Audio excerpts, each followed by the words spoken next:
Hello everyone. तो जैसा कि हम ऑलरेडी देख चुके हैं crop production and management first unit हमारा। अब सेकंड यूनिट है हमारा माइक्रो ऑर्गेनिज्म। तो माइक्रो ऑर्गेनिज्म के बारे में हमें जानना है, ओवरऑल पूरे टॉपिक्स के बारे में जानना है कि माइक्रो ऑर्गेनिज्म है क्या, क्यों इम्पोर्टेंट है, क्या बेनिफिशियल है, क्या क्या हार्मफुल इफेक्ट है। तो आखिर माइक्रो ऑर्गेनिज्म है क्या ये चीज़। तो माइक्रो का मतलब होता है माइन्यूट। माइक्रो का मतलब क्या हुआ, माइन्यूट। माइन्यूट का मतलब हम बोल सकते हैं स्मॉल, वेरी स्मॉल, मतलब बहुत ही छोटा वो क्या हो जाता है। वैसा ऑर्गेनिज्म जो कि माइन्यूट होता है वो क्या कहला जाता है, माइक्रो ऑर्गेनिज्म कहला जाता है। तो माइक्रो ऑर्गेनिज्म का जो स्टडी होता है उसे हम माइक्रो बायोलॉजी कहते हैं। स्टडी ऑफ माइक्रो ऑर्गेनिज्म मतलब जिस तरीके से हम स्टडी अगर हम कर रहे हैं माइक्रो ऑर्गेनिज्म के बारे में तो वो हमारा क्या कहला रहा है, माइक्रो बायोलॉजी कहला रहा है। तो अब नेक्स्ट है हमारा टाइप्स ऑफ माइक्रो ऑर्गेनिज्म। तो मेनली जो है ये हमारा 5 मेजर्स ग्रुप है। ये क्या है, मेजर्स ग्रुप में आ जाते हैं। तो मेजर्स ग्रुप हमारा virus, bacteria, protozoa, algae, fungi, ये सब पांचों क्या है माइक्रो ऑर्गेनिज्म के मेजर्स ग्रुप है, इसीलिए इनके बारे में डिस्क्राइब किया जाएगा।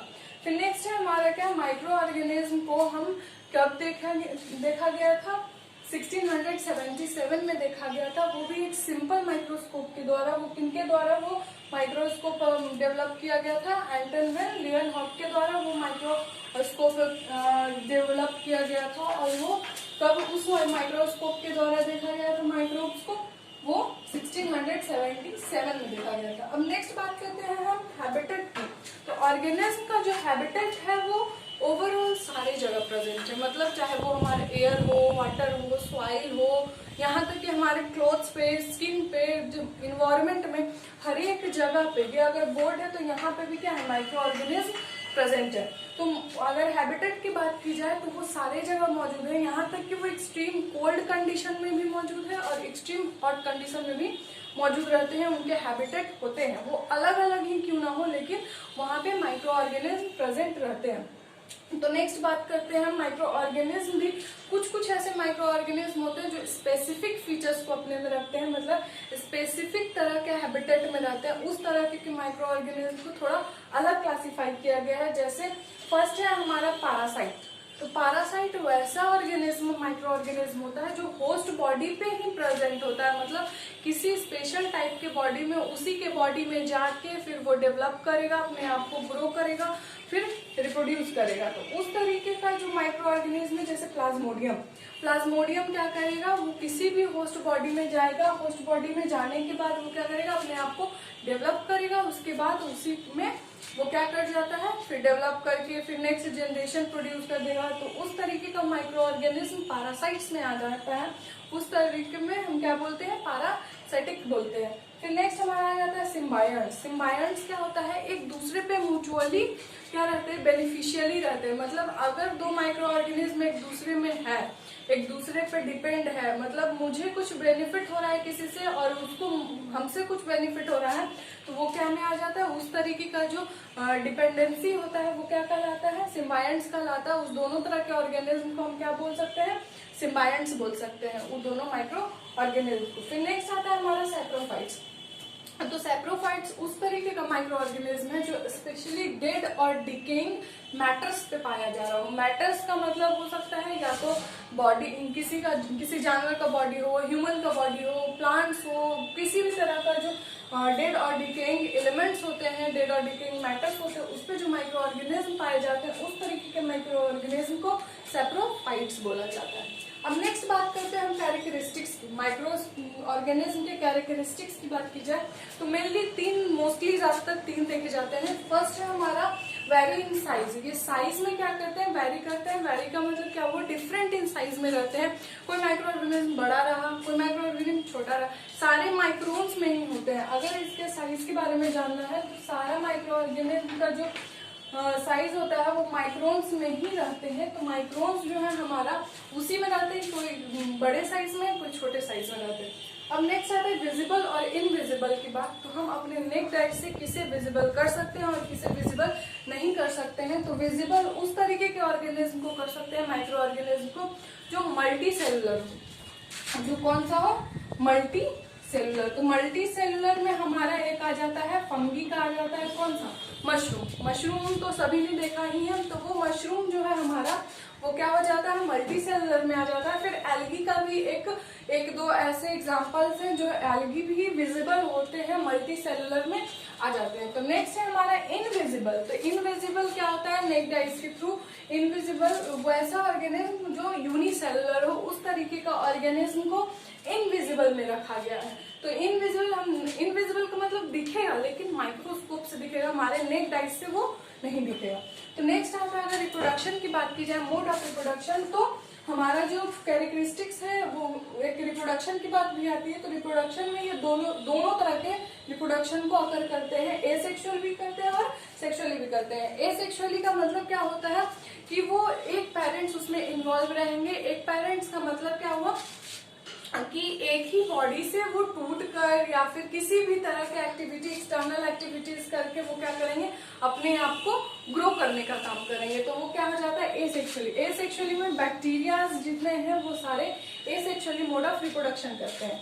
नेक्स्ट है हमारा सेक्सुअली मोड ऑफ न्यूट्रिशन, जिसमें दो तरह के पेरेंट्स मौजूद होते हैं, स्पेशली मेल और फीमेल पेरेंट्स मौजूद होते हैं। वो आगे के जनरेशन को प्रोड्यूस करते हैं। उसी तरह के मोड ऑफ न्यूट्रिशन को मोड ऑफ रिप्रोडक्शन को बोला जाता है सेक्सुअली मोड ऑफ रिप्रोडक्शन।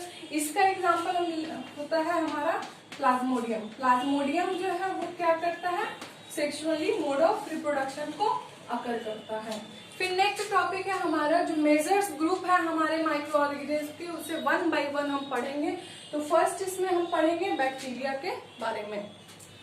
तो नेक्स्ट टॉपिक हम स्टार्ट कर रहे हैं, major groups of micro organism. तो माइक्रो ऑर्गेनिज्म का बता चुके हैं हम, 5 मेजर ग्रुप्स है। कौन कौन सा, bacteria, virus, fungi, algae and protozoas. तो 1 by 1 करके हम डिटेल में सारे के बारे में पढ़ेंगे। तो फर्स्ट है हमारा बैक्टीरिया। तो बैक्टीरिया आखिर क्या है, वो बहुत ही छोटा माइक्रो ऑर्गेनिज्म होता है, माइन्यूट होता है, बहुत ही छोटा। ये जो है माइक्रोन में पाया जाता है। इसका जो साइज होता है वो 0.2 माइक्रोन से लेके 100 माइक्रोन तक होता है। मतलब हम कर सकते हैं यहाँ से यहाँ तक का साइज जो है, इसके बीच में ही बैक्टीरिया क्या करेगा, मौजूद रहेगा। इससे बड़ा या इससे छोटा वो अलग तरह के माइक्रो ऑर्गेनिज्म हो जाते हैं। तो नेक्स्ट है हमारा क्या, ये प्रोकैरियोटिक होता है। प्रोकैरियोटिक का मतलब क्या होता है, वैसा ऑर्गेनिज्म जिसका न्यूक्लियस प्रिमिटिव हो, मतलब वेल डिफाइंड न्यूक्लियस नहीं होता है, मतलब न्यूक्लियर मेम्ब्रेन जो हुआ न्यूक्लियस का वो क्या होता है, डेवलप्ड नहीं होता है पूरी तरह से। उस तरीके के ऑर्गेनिज्म को प्रोकैरियोटिक ऑर्गेनिज्म बोला जाता है। और साथ ही साथ ये क्या होता है, यूनिसेलुलर होता है। इसमें कोई भी एक भी ऐसा एग्जाम्पल नहीं है जो मल्टी सेलुलर होगा। मतलब ओवरऑल देखा जाए तो बैक्टीरिया का सारा ग्रुप्स सब क्या आ जाते हैं, यूनिसेलुलर रहते हैं। और साथ ही साथ ये क्या रहते हैं, प्रोकैरियोटिक रहते हैं। और ये जो है बहुत ही स्मॉल अमाउंट में होता है, बहुत ही स्मॉल साइज का होता है। अगर शेप की बात की जाए, साइज की तो बात कर लिए, वो क्या हो गया, बहुत ही स्मॉल होता है। मतलब 0.2 से 100 माइक्रोन तक ये क्या रहते हैं, मौजूद रहते हैं। नेक्स्ट अगर हम अब बात करते हैं शेप की बात करें, तो शेप जो है ये मोस्टली 4 तरह के शेप में पाए जाते हैं। पहला हमारा रॉड शेप, ये क्या है, रॉड शेप। रॉड शेप के जैसे पाए जाते हैं, रॉड के जैसा ये होता है, इसीलिए इसे रॉड शेप में नाम दिया गया। फिर स्फेरिकल, तो स्फेरिकल जो है हमारा इस तरीके का होता है, स्फेयर बना हुआ रहता है, ये स्फेरिकल कहलाता है। स्फेरिकल बैक्टीरिया ये हो जाता है कॉमन, ये कॉमन शेप्ड का रहता है, इसीलिए ये क्या कहला जाता है, कॉमन शेप्ड में कहला जाता है। और स्पाइरल, स्पाइरल का मतलब क्या हुआ, वो थोड़ा बहुत स्पाइरल के फॉर्म में रहेगा, वो पूरी तरह से न रॉड रहता है न स्फेरिकल रहता है, ये कैसा रहता है, स्पाइरल शेप का रहता है। ये क्या रहता है, स्पाइरल शेप का। स्पाइरल शेप का जो बैक्टीरिया होता है वो बैसिली बैक्टीरिया एक होता है, वो क्या में आता है, स्पाइरल शेप में आता है। बैसिली बैक्टीरिया को हम क्या बोल सकते हैं, स्पाइरल शेप का बोल सकते हैं, या फिर स्पाइरिला बोला जाता है। उसे क्या बोला जाता है, स्पाइरिला। स्पाइरल को ही क्या बोला गया, स्पाइरिला बोला जाता है। और ये क्या, बैसिली। अगर एग्जाम्पल दिया जाए स्पाइरल शेप का तो वो क्या होता है, बैसिली होता है। रॉड लाइक का अगर एग्जाम्पल दिया जाए तो वो भी क्या हो जाएगा, बैसिली का दूसरा फॉर्म क्या हो जाता है, रॉड लाइक स्ट्रक्चर। मतलब वो अलग अलग कैटेगरी में बांटा हुआ है, एक रॉड लाइक में हो जाएगा और दूसरा स्फेरिकल में हो जाएगा। अब बात करते हैं बैक्टीरियोलॉजी। बैक्टीरियोलॉजी आखिर है क्या? बैक्टीरियोलॉजी क्या होता है? जैसे हम ऑलरेडी पढ़े माइक्रो ऑर्गेनिज्म का अगर स्टडी होता है तो उसे माइक्रोबायोलॉजी बोला जाता है, उसी में वो पार्ट बाई पार्ट बांटा हुआ है। बैक्टीरिया का अगर हम स्टडी कर रहे हैं डिटेल में तो उस तरीके का स्टडी क्या कहलाता है? बैक्टीरियोलॉजी कहलाता है। नेक्स्ट है हमारा साइनोबैक्टीरिया। साइनोबैक्टीरिया जो है हम ब्लू ग्रीन एल्गी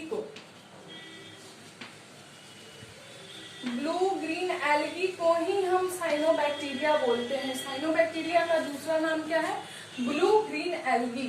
तो ब्लू ग्रीन एल्गी को ही क्या बोला जा रहा है? यहाँ पे साइनोबैक्टीरिया बोला जा रहा है। अगर उसके एग्जांपल देखा जाए तो ये दोनों होगा, नॉनस्टॉक और एनाबेल। नॉनस्टॉक जो है, नॉनस्टॉक का स्ट्रक्चर क्या होता है? स्फेरिकल होता है। थोड़ा स्फेरिकल में अगर एग्जाम्पल देखा जाए तो वो क्या में आ जाता है? नॉनस्टॉप में आ जाता है। तो ये बैक्टीरिया है। अब बैक्टीरिया का स्ट्रक्चर के बारे में हम जानेंगे थोड़ा बहुत, उसका स्ट्रक्चर किस तरीके का है, वो कैसे डेवलप हुआ है, उसमें क्या क्या मौजूद है। तो अब हम बात कर रहे हैं स्ट्रक्चर ऑफ बैक्टीरिया। बैक्टीरिया का स्ट्रक्चर, मेनली जो बैक्टीरिया का स्ट्रक्चर है वो कुछ इस तरीके का। तो ये क्या है? सबसे पहला अगर देखा जाए तो ये जो हमारा बैक्टीरिया है, बैक्टीरिया का जो एक आउटर कवरिंग होता है, वो आउटर कवरिंग को हम क्या बोलते हैं? कैप्सूल। आउटर कवरिंग होता है बैक्टीरिया, वो क्या कहलाता है? कैप्सूल कहलाता है। और वो क्या करके रखता है? पूरी तरह से बैक्टीरिया को प्रोटेक्ट करके रखता है। पूरी तरह से वो क्या करेगा? बैक्टीरिया को प्रोटेक्ट करके रखने का काम करता है। उसके बाद उसके अगर अंदर का लेयर देखा जाए तो अंदर का जो सबसे पहला पार्ट हो जाता है वो क्या हो जाता है? Cell wall. तो सेल वॉल का तो ऑलरेडी पता है कि सेल वॉल क्या करता है? प्रोटेक्शन में मदद करता है, साथ ही साथ वो रिजिड बना के रखेगा, रिजिडिटी प्रोवाइड करता है, शेप प्रोवाइड करेगा, वो सब चीज क्या काम करता है? सेल वॉल का। फिर उसके अंदर अगर हम जाते हैं तो अंदर एक और मेम्ब्रेन, सेमी परमिएबल मेम्ब्रेन होता है, मतलब थिन मेम्ब्रेन मौजूद रहता है, जिसे हम क्या बोलते हैं? सेल मेम्ब्रेन या बोल सकते हैं। तो नेक्स्ट हमारा मेजर ग्रुप में आता है एल्गी। एल्गी की बात की जाए तो ये क्या है? हमारा थर्ड मेजर ग्रुप है एल्गी। तो एल्गी क्या होता है? प्रोकैरियोटिक होता है। ये क्या होता है? यूकैरियोटिक। प्रोकैरियोटिक तो ऑलरेडी बता चुके हैं। प्रोकैरियोटिक कौन सा? बैक्टीरिया हो गया, वायरस हो गया, ये सब कौन सा आ जाता है? प्रोकैरियोटिक आ जाता है। अब धीरे धीरे वो क्या हो रहा है? ग्रो कर रहा है। जैसे जैसे वो ग्रोन अप करेगा, जैसे जैसे वो मॉडिफाई करेगा, वो प्रोकैरियोटिक से चेंज होके यूकैरियोटिक में आ जाएगा। तो क्या हो जाता है? ऑटोट्रॉप्स होता है। ये प्रोकैरियोटिक के साथ साथ ऑटोट्रॉप्स भी होता है। तो ये क्या था? यूकैरियोटिक। ये क्या है? एल्गी जो है यूकैरियोटिक भी होता है, ऑटोट्रॉपिक भी होता है, साथ ही साथ नॉन वैस्कुलर थैलेमस भी होता है, थैलोफाइटा होता है। थैलोफाइटा का वो थैलस लाइक बॉडी अपने में रखेगा ताकि उसमें अलग अलग तरीके का, जैसे वाटर को, अलग अलग न्यूट्रिएंट्स को क्या कर सके? वो अपने में स्टोर करके रख सके। उसी तरह के ऑर्गेनिज्म को हम थैलोफाइट्स बोलते हैं। तो ये किस किस कैटेगरी में है? यूकैरियोटिक में, ऑटोट्रॉपिक में, नॉन वैस्कुलर, थैलोफाइट है। ये नॉन वैस्कुलर है। जो वैस्कुलर का काम क्या होता है? ट्रांसपोर्टिंग का काम वही चीज होता है। तो ये नॉन वैस्कुलर थैलोफाइट्स होता है। फिर एक है हमारा जब जिसमें हम स्पेशली क्या क्या करते हैं? एल्गी का पढ़ाई करते हैं, स्टडी करते हैं, तो उसको क्या बोला जाता है? फाइकोलॉजी। उस तरह के स्टडी को क्या बोला जाता है? फाइकोलॉजी। ये जो है ये मल्टी सेलुलर भी होता है और साथ ही साथ ये क्या होता है? यूनिसेलुलर, दोनों होता है। यूनिसेलुलर के साथ साथ ये क्या हो जाएगा? मल्टी सेलुलर भी होता है। ये दोनों तरीके का कैटेगरी में पाया जाता है। मतलब हम जिसे देख सकते हैं वो मल्टी सेलुलर है और जिसे हम देख नहीं सकते हैं वो यूनिसेलुलर। मतलब छोटा से लेके ये कहाँ तक? बड़े तक होता है। अब रही बात अलगी की, तो अलगी है क्या आखिर? तो अलगी एक वर्ड है जो कि लैटिन वर्ड से क्या आया है। तो लैटिन वर्ड क्या है? एल्गा, जिसका मतलब होता है सी वीड्स, मतलब समुद्र में पाए जाने वाले। वीड्स का मतलब क्या था? अनवांटेड थिंग्स, मतलब अनवांटेड क्रॉप्स। तो उसी तरह का ये अनवांटेड होता है सी वीड्स। तो जो समुद्र में अनवांटेड थिंग्स जो पाए जाते हैं, क्रॉप्स पाए जाते हैं, उस तरीके के जो माइक्रोब्स होते हैं, माइक्रो ऑर्गेनिज्म होते हैं, वो एल्गी में आते हैं। एल्गी का बात किया जाए तो ये जो है अपना सिम्बायोटिक रिलेशनशिप बनाता है किसके साथ? फंगी के साथ बनाता है। सिम्बायोटिक का मतलब क्या हुआ? Mutually beneficial. ये म्यूचुअली बेनिफिशियल अगर बना रहा है किसके साथ? फंगी के साथ सिम्बायोटिक रिलेशन बना रहा है, तो उस तरीके का जो प्रोसेस होता है वो क्या कहला जाता है? लाइकेन कहलाता है। वो क्या होता है? वो एक तरीके का मॉडिफाई किया जाता है एक ऑर्गेनिज्म को, वो क्या कहलाता है? लाइकेन। लाइकेन से ही हम तैयार करते हैं लिटमस पेपर। लिटमस पेपर कौन से प्लांट से तैयार किया जाता है? लाइकेन से तैयार किया जाता है। अब नेक्स्ट अगर इसका रिप्रोडक्शन का मोड देखा जाए तो ये दोनों तरीके से हो सकता है, sexually as well as asexually. इसका मोड ऑफ रिप्रोडक्शन दोनों होता है, सेक्सुअली भी होता है एज वेल एज एसेक्सुअली भी होता है। तो अब बात की जाए ये क्या होता है, कुछ ऐसे एल्गीज जो होते हैं वो पैरासाइट्स नेचर के होते हैं, जैसे हमारा सिफेलरस है। सिफेलरस वो पैरासाइट्स किसका होता है, वो कॉफी और टी के प्लांट्स में ज्यादातर पाया जाता है। उस तरीके का एल्गी कौन सा एल्गी है, सिफेलरस। सिफेलरस जो है हमारा क्या होता है, एल्गी है, उस तरीके का एल्गी को हम क्या बोल रहे हैं, पैरासाइट्स बोल रहे हैं। अब नेक्स्ट बात की जाए तो यूनिसेलुलर और मल्टीसेलुलर, तो यहाँ ऑलरेडी बता चुके हैं कि यूनिसेलुलर और मल्टीसेलुलर दोनों तरह के ऑर्गेनिज्म होते हैं इसमें एल्गी में। तो यूनिसेलुलर हमारा कौन सा है, क्लैमाडोमोनास। तो ये है जो हमारा किस तरीके का है, यूनिसेलुलर होता है एल्गी, ये स्ट्रक्चर है क्लैमाडोमोनास का। और जो अगर मल्टीसेलुलर की बात की जाए तो मल्टीसेलुलर क्या होता है, स्पाइरोगाइरा। स्पाइरोगाइरा क्या है, हमारा मल्टीसेलुलर एल्गी कहलाता है। और यूनिसेलुलर एल्गी कौन सा है, अगर एग्जांपल देखा जाए तो वो क्या है, क्लैमाडोमोनास का। अब बात करते हैं हम, नेक्स्ट है हमारा टाइप्स के बारे में, टाइप्स ऑफ एल्गी। तो टाइप्स जो है ये किसके बेसिस पे है, कलर पिगमेंट पे, कलर पे है। ये किस तरीके का है, कलर के पिगमेंट पे बांटा गया है इसे 3 टाइप में। पहला है ग्रीन एल्गी, दूसरा है रेड एल्गी, फिर थर्ड है ब्राउन एल्गी। तीन तरीके के एल्गी में बांटा गया है। जो थोड़ा बहुत ग्रीनिश कलर में दिख रहा है वो ग्रीन एल्गी में है, जो ब्राउनिश कलर में दिखेगा वो ब्राउन एल्गी, और जो रेडिश कलर में वो क्या है, रेड एल्गी। अब इसके एग्जांपल क्या है, ग्रीन एल्गी का अगर एग्जांपल देखा जाए तो क्लैमाडोमोनास है, उसके साथ ही साथ स्पाइरोगाइरा। ये जो स्ट्रक्चर है हमारा ये क्या का है, स्पाइरोगाइरा का है। क्लैमाडोमोनास का ऑलरेडी देख चुके हैं, कहाँ पे है, यहाँ पे है स्ट्रक्चर। अब नेक्स्ट हमारा आता है ब्राउन एल्गी। ब्राउनिश कलर में दिखने वाला एल्गी को हम क्या बोलते हैं, ब्राउन एल्गी। तो ब्राउन एल्गी का एग्जांपल क्या है, सैगरेसम, फिकस, स्केल्प, ये सब क्या का एग्जांपल है, ब्राउन एल्गी का। अब लास्ट बात आता है हमारा रेड एल्गी। रेड एल्गी का एग्जांपल अगर देखा जाए तो गैलेडियम। ये जो है मेनली ये क्या होता है, ये मेनली रहता है कहाँ पे, ये पॉन्ड्स में भी पाए जा सकते हैं, सीज में, लेक्स में। सीज में बहुत कम अमाउंट में पाए जाते हैं, ये पॉन्ड्स में और लेक में ज्यादा पाए जाते हैं। तो ये हमारा टॉपिक क्या खत्म हुआ, एल्गी का खत्म हुआ। अब नेक्स्ट हम बताएंगे क्या के बारे में, फंगी के बारे में, फंगी के टाइप्स के बारे में। अब नेक्स्ट हमारा मेजर ग्रुप है फंगी। फंगी के बारे में जानना है तो फंगी ये एक तरीके का क्या हुआ, माइक्रो ऑर्गेनिज्म है। माइक्रो ऑर्गेनिज्म, और ये कैसा होता है, नॉन ग्रीन होता है। नॉन ग्रीन है, इसका मतलब इसका नेचर मोड ऑफ न्यूट्रिशन क्या हो जाएगा, हेटेरोट्रॉपिक। अगर कोई ग्रीन है, ग्रीन प्लांट्स है या फिर ग्रीन माइक्रो ऑर्गेनिज्म है तो वो क्या में आ जाता है, ऑटोट्रॉपिक नेचर में आ जाएगा, क्योंकि वो अपने फूड को खुद बना सकता है। लेकिन ये क्या होता है, नॉन ग्रीन प्लांट्स है, इसका मतलब ये हेटेरोट्रॉपिक होगा, ये अपने फूड को खुद से बना नहीं पाएगा अपने आप में, क्योंकि फूड बनाने के लिए हमेशा प्लांट्स में क्लोरोफिल का प्रेजेंट जरूरी है, और इसमें क्लोरोफिल प्रेजेंट नहीं है, इसलिए ये क्या कहलाता है, नॉन ग्रीन प्लांट्स में आता है। अब बात की जाए फंगी की तो ये क्या होता है, यूनिसेलुलर भी होता है और साथ ही साथ मल्टीसेलुलर भी होता है। ये दोनों तरह का पाया जाता है, यूनिसेलुलर भी पाया जाता है और मल्टीसेलुलर भी पाया जाता है। इसका जो फंगी का आउटर कवरिंग होता है उस आउटर कवरिंग को क्या बोला जाता है, चिटिन बोला जाता है। उस आउटर कवरिंग को क्या बोला गया, चिटिन बोला जाता है। अगर टाइप्स की बात की जाए फंगी की तो टाइप्स क्या है, वो 4 कैटेगरी में बांटा गया। पहला है ईस्ट, दूसरा है मिल्ड्यू, तीसरा है मोल्ड और फिर है मशरूम। तो ईस्ट क्या है, ईस्ट जो है जैसे हम ईस्ट का यूज क्या में कर सकते हैं, डो तैयार करने में भी करते हैं, वो भी एक तरह का क्या हो जाता है, फंगी ही रहता है। तो ईस्ट जो है हमारा स्फेरिकल शेप का है, सिलिंड्रिकल शेप का होता है, इलिप्टिकल शेप का होता है, ये मेनली पाया जाता है। क्या में पाया जाएगा, ईस्ट जो है हमारा अलग अलग कैटेगरी में होता है, अलग अलग शेप्स का होता है। अगर एग्जांपल देखा जाए तो कैंडिडा, सैक्रोमाइस, ये सब क्या का एग्जांपल है, ईस्ट का एग्जांपल है।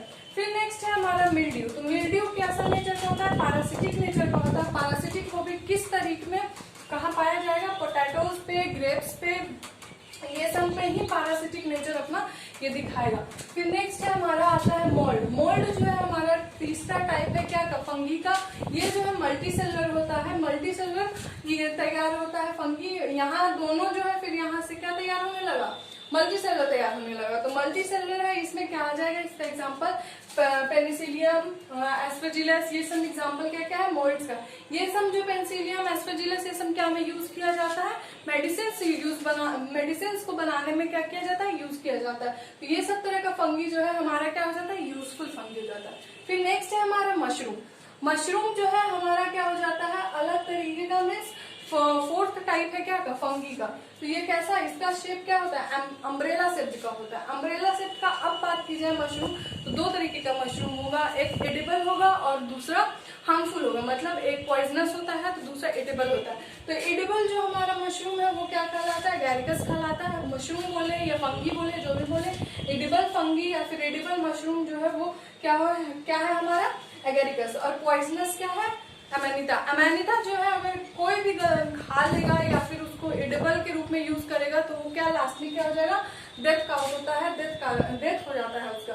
फिर नेक्स्ट है हमारा ये हेट्रोट्रॉपिक होता है। हेट्रोट्रॉपिक तो ऑलरेडी बता दिया कि हेट्रोट्रॉपिक होगा क्यों होगा, क्योंकि इसमें क्या मौजूद नहीं है, क्लोरोफिल मौजूद नहीं है, नॉन ग्रीन प्लांट है, इसलिए हेट्रोट्रॉपिक है।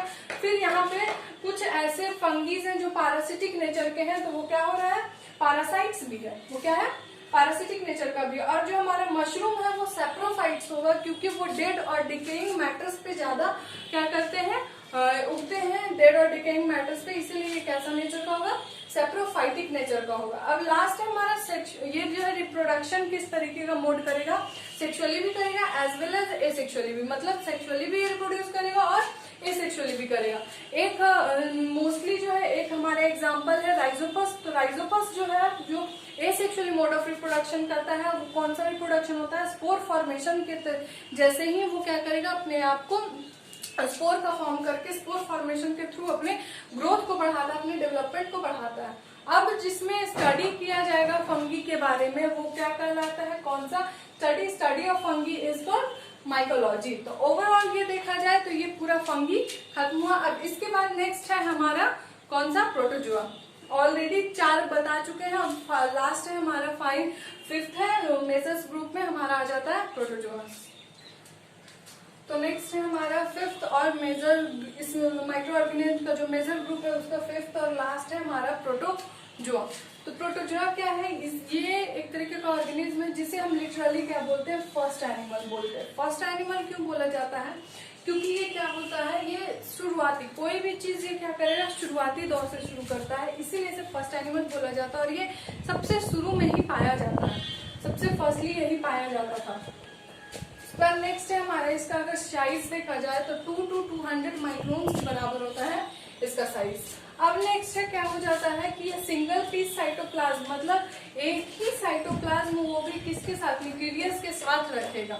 मतलब यहाँ पे जैसे अगर अमीबा की बात करें तो साइटोप्लाज्म भी है और क्या है, न्यूक्लियस है।